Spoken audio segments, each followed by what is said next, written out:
Mobile ফোনের মাধ্যমে banking সেবা চালু করেছে ব্যাংক এশিয়া। হ্যালো নামের এই সেবাটি দেওয়া হবে ডিএনএস গ্রুপের মাধ্যমে।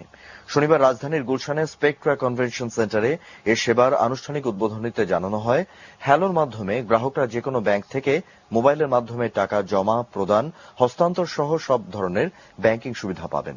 আমরা অলরেডি মোবাইল কোম্পানিগুলোর সাথে এগ্রিমেন্ট সাইন করেছি, বিটিআরসি থেকে আলাদা শর্ট কোড নিয়েছে। সো মোবাইল ফোনের যতগুলা ব্যবহারের সুযোগ আছে, যেমন SMS করে সার্ভিসটা ব্যবহার করা যাবে, ইউএসএসডি চ্যানেলের মাধ্যমে করা যাবে, আপনার ইভেন ফোন কল করে সার্ভিসটা করা যাবে। প্লাস যাদের স্মার্টফোন আছে তাদেরকে আমরা আলাদা একটা অ্যাপ্লিকেশন দিব, যেটা দিয়ে ইন্টারনেটের উপর দিয়ে এসে এই হ্যালো সার্ভিস ব্যবহার করা যাবে আর কি। আমরা ইতিমধ্যে 64টা জেলাতে ডিস্ট্রিবিউটর নিয়োগ দিয়েছি। তার মানে আগামী সপ্তাহ থেকে সবগুলো জেলা সদরে এটা সার্ভিসের এজেন্ট অ্যাভেলেবল হয়ে যাবে। পূবালী ব্যাংকের তথ্য প্রযুক্তি বিভাগের সিলেট অঞ্চলের কর্মকর্তাদের কর্মশালা হয়েছে।